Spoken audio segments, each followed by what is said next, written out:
Cheryl Ann McKinney, who was going to accompany Amber, isn't able to be here for health reasons. So we send her our loving energy for a quick recovery. Good morning. Good morning. Good morning. That was good. I'm going to do that again. Good morning. Good morning. I love your enthusiasm. I always like to say, regardless of what is going on, we are where we're supposed to be by divine appointment. And so that makes us open and receptive to what the Spirit has in store for us. So we're going to open with a prayer and carry on. Okay. Sweet Spirit, thank you for bringing us safely here and for blessing us in this moment and each moment throughout the day.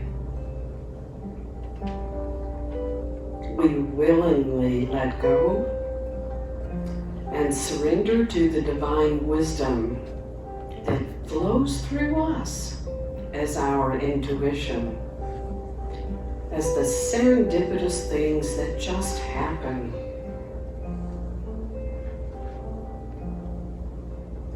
We are grateful for this community and every foot that steps across the threshold. We are here to love one another, support one another, to learn, evolve, and express divine love. Thank you, sweet Spirit. Amen. Please stand if you would like and are able, and join us in singing Life is Good. The words are in your bulletin.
There's no time for me to brood. I've got too much gratitude, just a happy attitude. Life is good.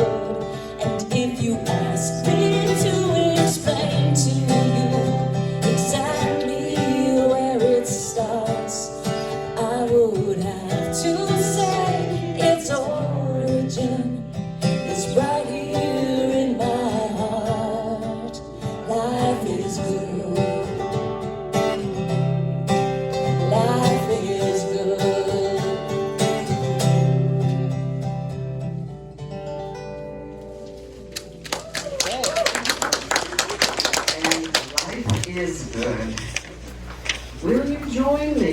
And affirming our opening statement, which is found in your bulletin.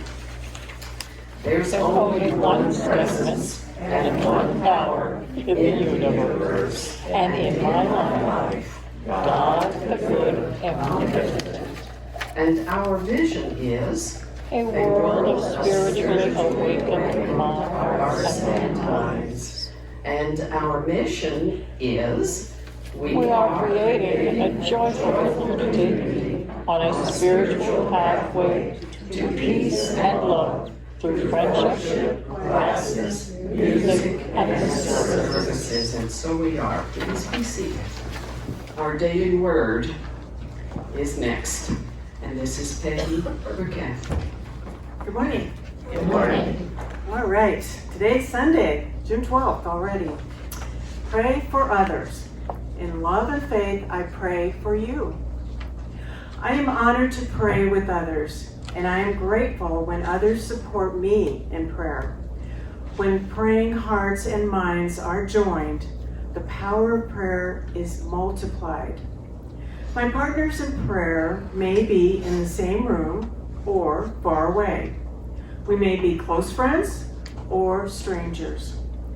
The power of prayer transcends what mere words can express, so we need not even speak the same language.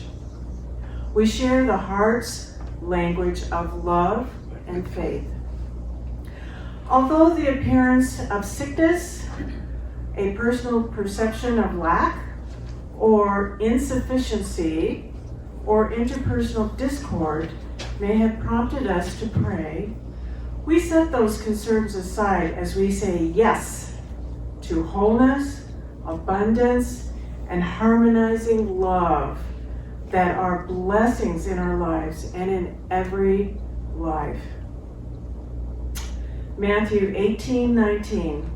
Again, truly I tell you, if two of you agree on earth about anything you ask, it will be done for you by my Father in heaven. Thank you. Please join us in singing our centering song, Let Me Remember. It's in your bulletins.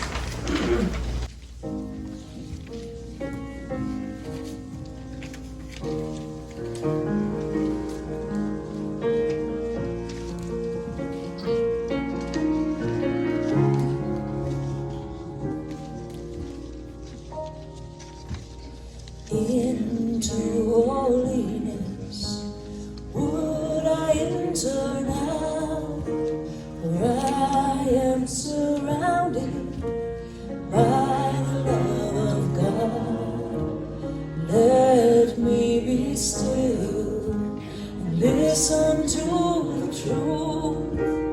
Let every voice but God's be still in me. Let me remember I am one with God. Peace to my brother who is one with me. Let me remember what my purpose is. Let all the world be blessed with peace through me. There is one life that I share with all. I am sustained by the love of God. And all that I give is given to myself. I thank God's love for all gifts to me. Let me remember I am one with God. Peace to my sister who is one with me. Let me remember what my purpose is. Let all the world be blessed with peace through me. Let all the world be blessed with peace through me.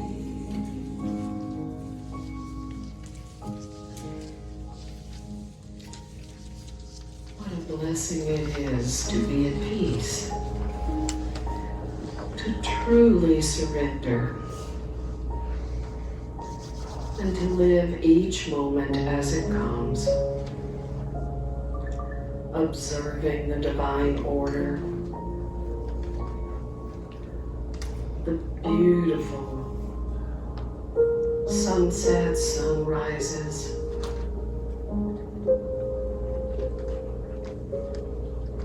we are in the flow of divine love. Nothing can truly harm us. Nothing can separate us from this love. No mistakes we've ever made. No erroneous viewpoints we've clung to. Let us remember that our needs are met divinely. We are open and receptive to receiving and giving with each breath. For the divine presence is in charge, whether we know it or not.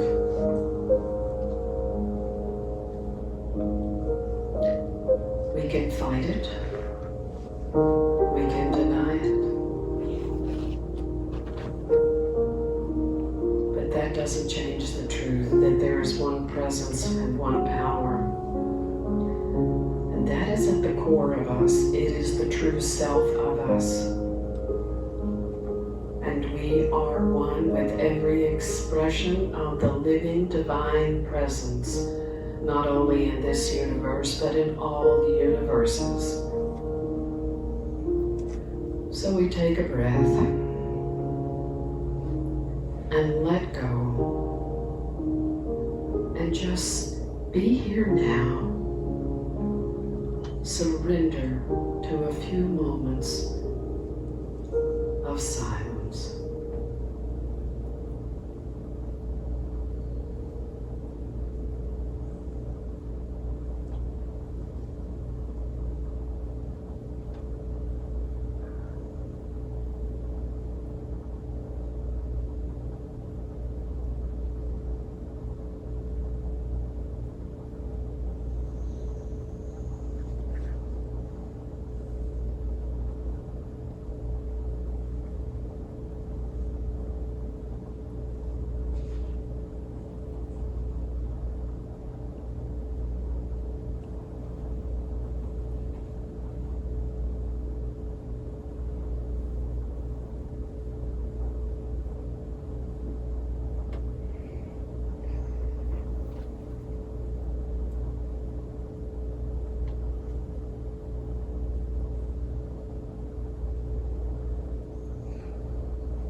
Thank you, sweet Spirit.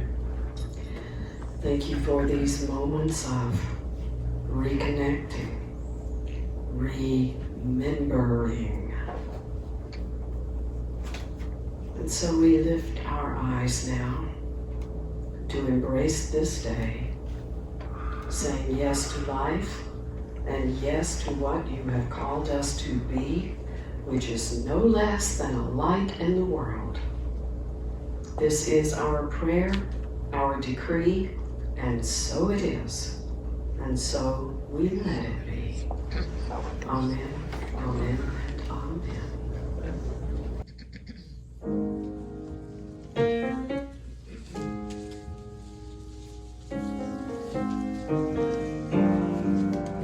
When you're down and troubled, and you need some love and care,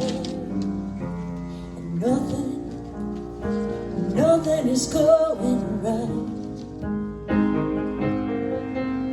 Just close your eyes and think of me, and soon I will be there to brighten up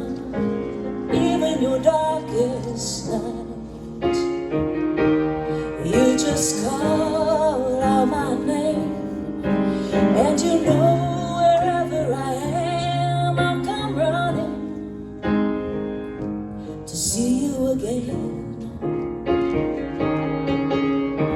Winter, spring, summer, or fall, all you gotta do is call, and I'll be there, yes I will. You've got a friend.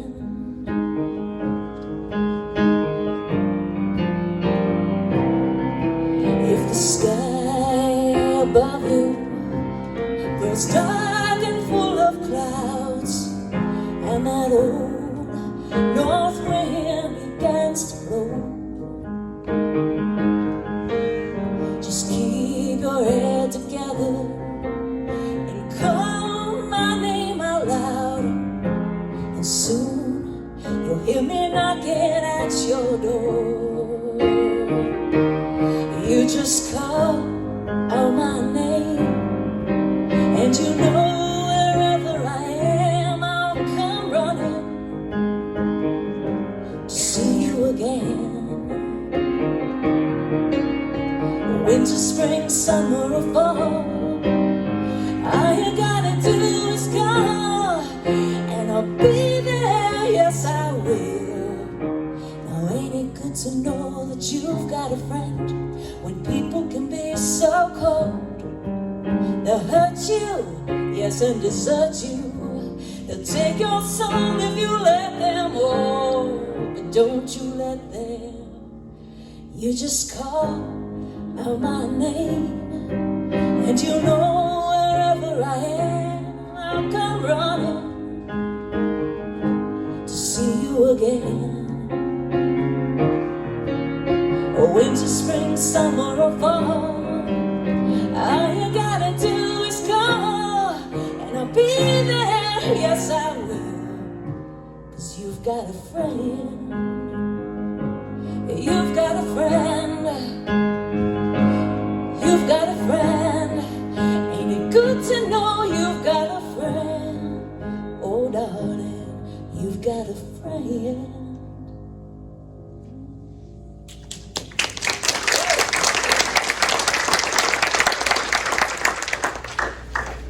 Carole King couldn't have done it better. That's beautiful. Thank you, Amber. Thank you. So an instructor at a university told a student, "You're failing your ethics course." The student was sitting across the desk from the instructor, and he slipped him $50. And he said, "How about that?" And the instructor said, "Thank you." And he took the $50 and he stuck it in his pocket. And he said, "You're still failing." And the student said, "Well, give me my $50 back." And the instructor said, "What $50?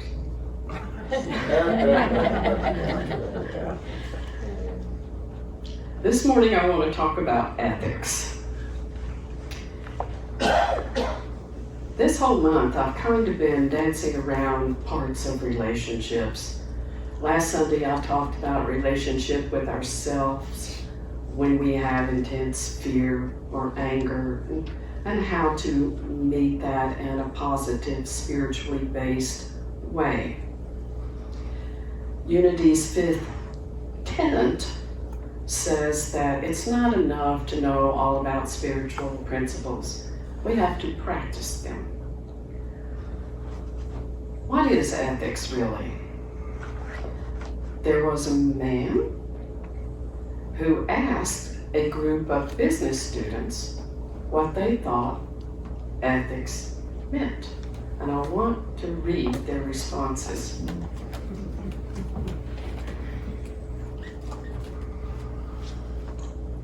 The man's name was Raymond Bomberg. "What does ethics mean to you?" he asked. And the answers were, "Ethics has to do with my feelings telling me what is right or wrong." Next person. ethics has to do with my religious beliefs. Next person. Being ethical is doing what the law requires. Next person. Ethics consists of the standards of behavior our society accepts. Last person. I don't know what the word means. Honesty. Honesty is a much admired quality. The definition that was given is ethics is based on well-founded standards of right and wrong that prescribe what humans ought to do, usually in terms of one's rights, obligations, benefits to society, and fairness. Okay, let's take the first response. It's about my feelings telling me what is right and what is wrong, what I ought to do. Well, not really, because your feelings could be telling you to do something quite unethical. And that's challenging, right? That's back to those fear and emotions that we must confront. So we'll take the next one. It's based on my religious beliefs. Well, unity, we say we're spiritual, not religious, because religion has developed a connotation of being something rote and rigid and without a lot of life, based on obligation. So if you think that ethics has to be based on your religion, does that mean an atheist doesn't have to be ethical? Ethics go beyond religious beliefs. Okay, ethics is doing what the law says. Well, we all know there are laws we agree with and laws we don't agree with. How ethical were our Civil War slavery laws and all that came after that? So it's not just the law. Okay, ethics, it's what everybody agrees on in society. When do we all agree, and how would we know before we make an ethical decision? I believe, and I believe you resonate with this, that behind every manifestation there's the one presence and one power. There stands the divine energy. Behind every moral dilemma, there is a spiritual principle to be learned, to discover, and incorporate in our lives. One of my favorite verses from the book of Thomas, which you won't find in your standard Bible, Jesus says, if you bring out that which is hidden, it will save you. If you don't bring out that which is hidden, what you do bring out will destroy you. What does that mean?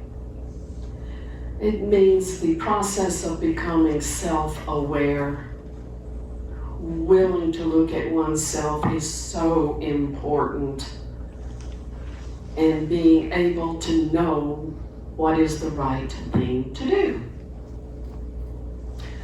So I want to share a story with you. This is not my personal story, and for that reason, I want you to hear this man and his personal words. So I'm going to read it to you. But before I do that, I really like this because I too went to a Buddhist silent retreat for a week. And just being with yourself is the most challenging thing you will ever do. No radio, no TV, no conversation. You and all the little squirrels up there. So this is from Roger Walsh, MD, PhD, and a great spiritual teacher.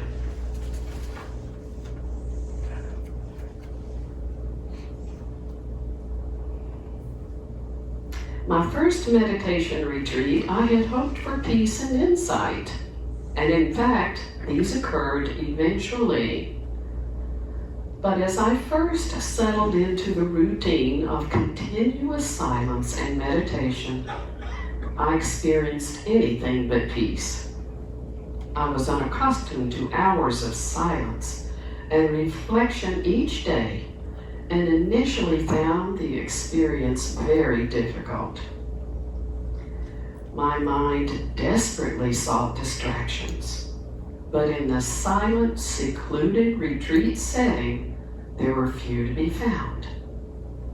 Finally, I discovered that showers could be a wonderful way to avoid self-awareness. I'm going to hold this. Under the rush of warm water, I could happily drift off in daydreams and forget the self-examination and reflection I had traveled 500 miles to Oregon to learn. But there was a problem with my solution. The showers were directly under the meditation hall. Naturally, they proved a noisy distraction to the people who were actually doing what I was supposed to be doing, meditating. Consequently, we were requested to shower only between meditation sessions. This request for fairness was no match for my greed. I continued to take long showers whenever I wanted to, whether between meditation sessions or not. Yet, over the next few days, the pleasure from the showers shriveled because, as the retreat continued, my mind became increasingly sensitive, and I could no longer block from awareness the discomfort I was causing others. I recognized that to justify my actions, I was engaging in destructive mental exercises. First, I was deliberately suppressing my awareness of the irritation I was causing other people. Worse, I was trying to convince myself I was more important than they were, and my comfort more important than theirs. I was exaggerating my own worth and belittling theirs, and thereby alienating myself from everyone. Quite a price to pay for an extra shower. It was a painful, life-changing lesson. Most importantly, I learned that until I look carefully, I remain blind to the deeper costs of unethical behavior. I simply don't see how it can fog awareness, muddy the mind, and poison relationships.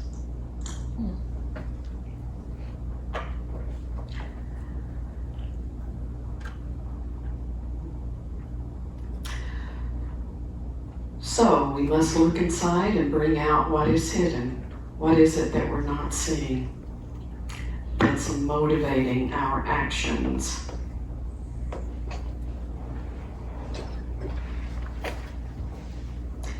The truth is, we don't always know what the right thing to do is. Especially when we're caught up in moral dilemmas, personal moral dilemmas. where on the one hand this is a truth and on the other hand this is a truth. And there I am stuck in the middle with you. You know, it's like, there is something that Jesus taught and all world religions have it in their teachings, and that's the golden rule. Do unto others as you would have them do unto you. And then there's the silver rule, which says, don't do anything to someone else that you wouldn't want them to do to you. Same thing, just in the negative. And then there's the platinum rule. Do unto others as they would have you do unto them. All three of these, from my rational mind, are faulty, can be faulty, including the golden rule. Do unto others as you would have them do unto you. So let's say you're in a challenging, unhealthy relationship, long-standing marriage,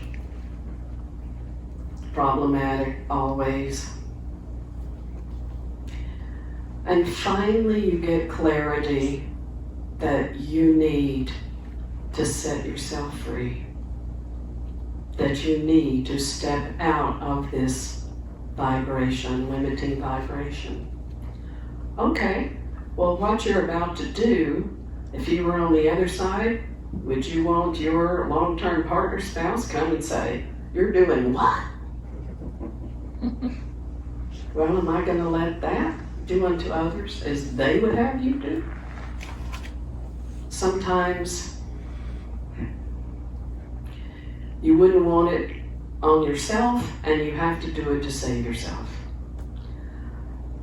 From a human standpoint, we could rail against these things, but from a spiritual standpoint, what is best for one is the best for all.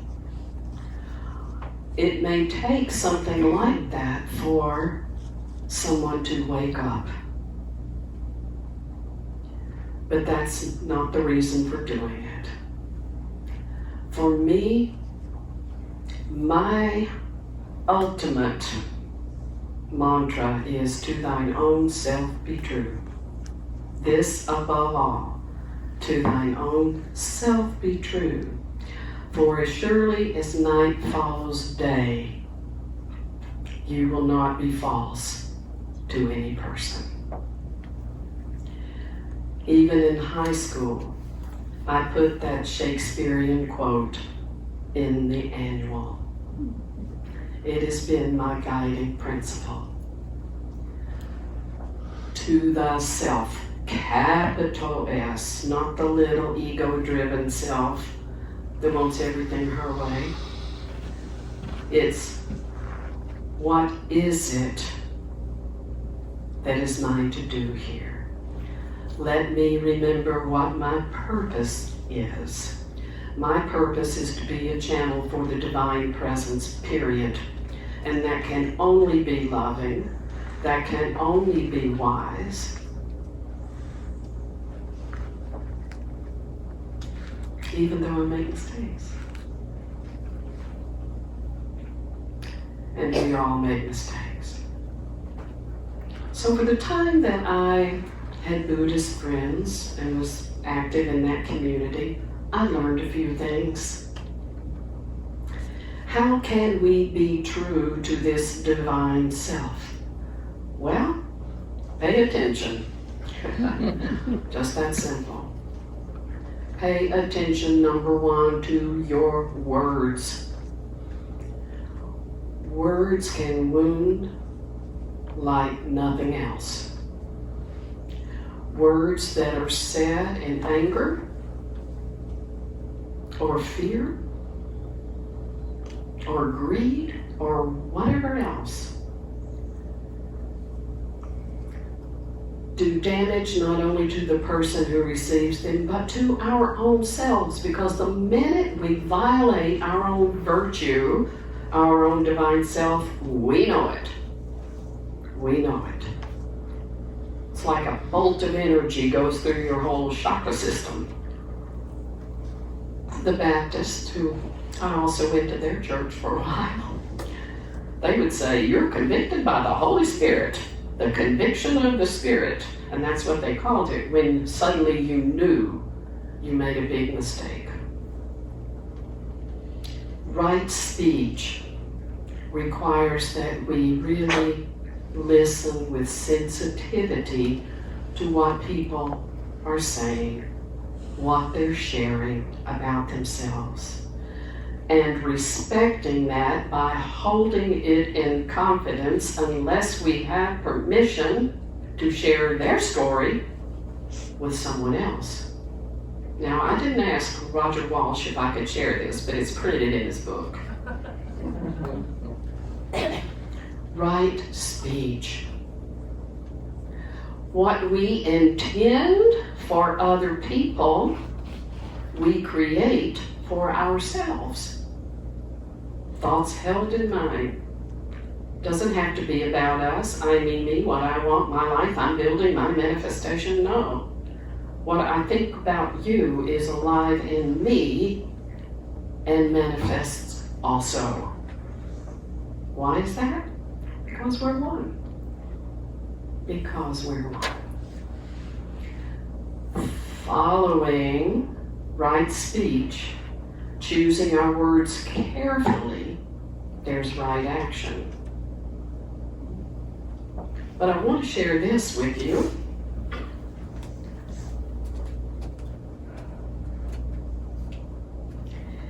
This is something Buddha said.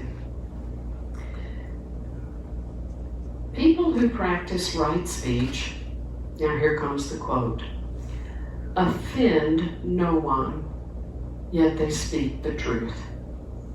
Their words are clear, but never harsh. They do not take offense, and they do not give it. Right speech. So what is right action? Right action is doing what is beneficial for everyone, including yourself. There are times when it might be appropriate to sacrifice yourself. God knows the news is filled with any number of scenarios for that.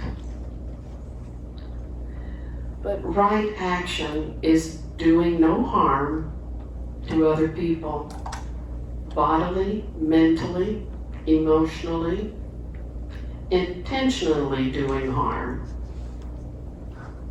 Sometimes when we're being true to ourselves, other people are going to feel wounded. They're going to feel rejected.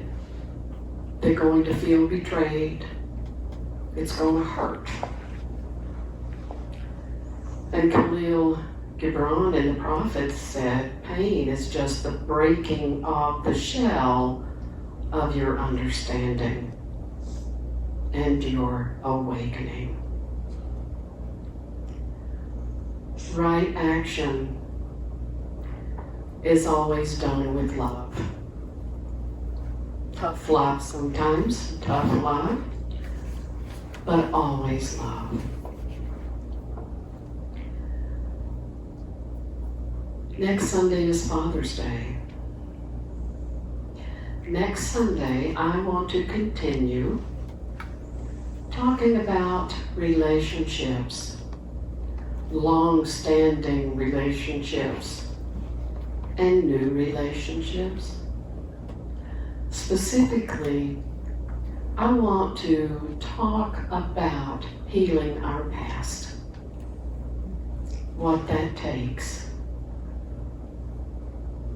and how we can get there and set ourselves free. There's right speech, there's right action, and there's the right direction.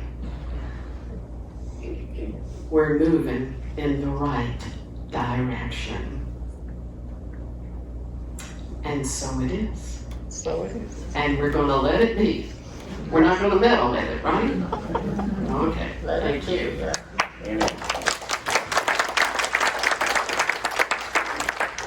Please join us in singing Called to Be. It's in your bulletins.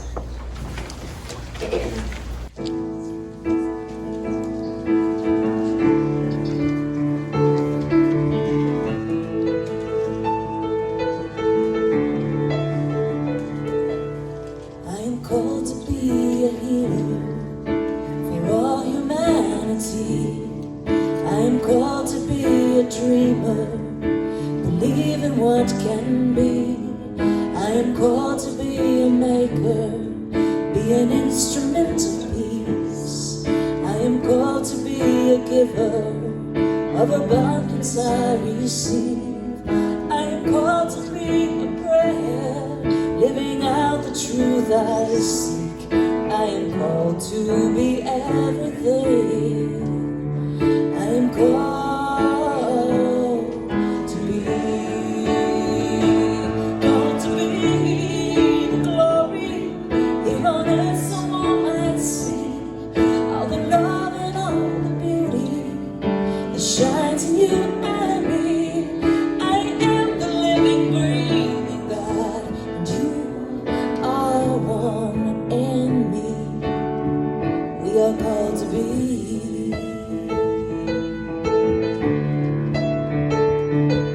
You are called to be a mother, to nurture family.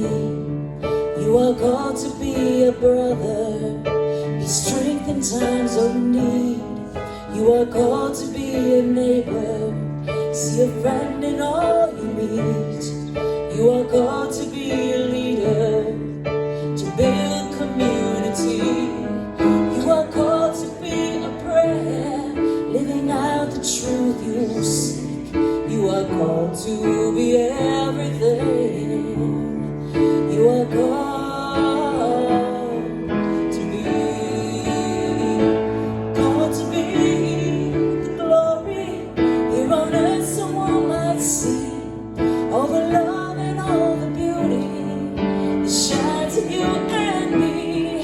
You are the living, breathing God, and you are one in me. We are called to be.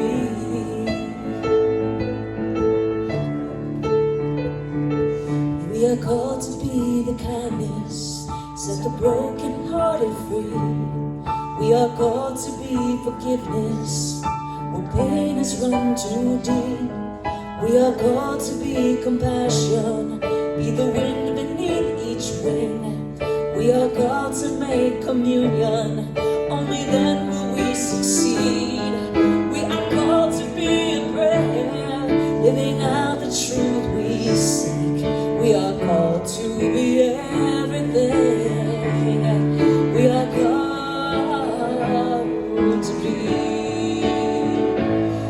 to be the glory here on earth, so all might see all the love and all the beauty that shines in you and me. We are the living, breathing God, and you are one in me. We are called to be.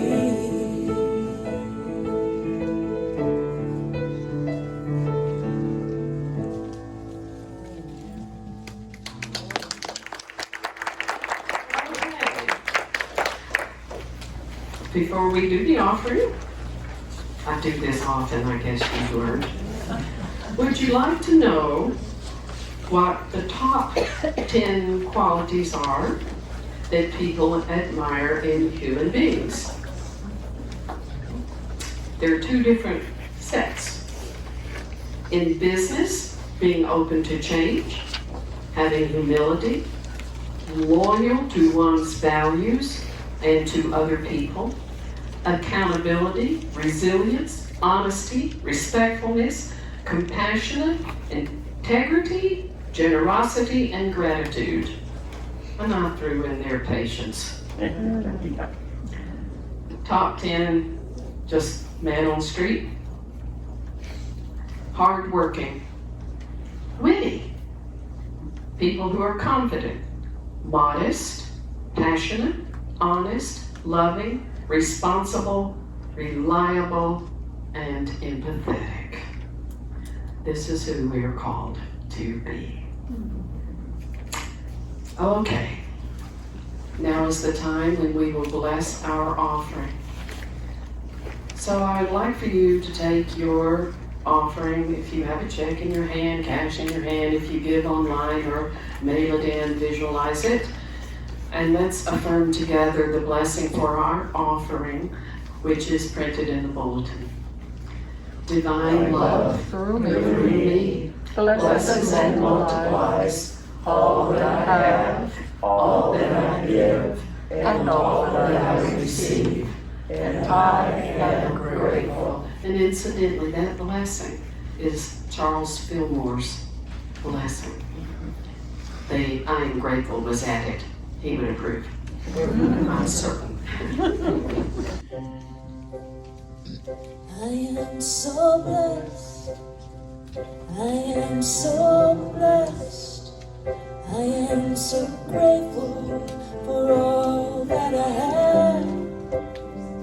I am so blessed. I am so blessed. I am so grateful. I am so blessed. I am so blessed. I am so blessed. I am so grateful for all that I have. I am so blessed.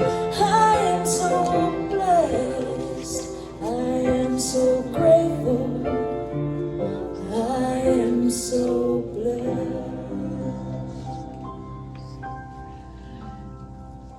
And we are so blessed to have you, Amber. Absolutely. Okay, let us stand and close our service with the prayer for protection, followed by our peace offering. The light of God surrounds us. The love of God enfolds us. The power of God protects us. The presence of God watches over us. Wherever we are, God is, and all is well. We also added that.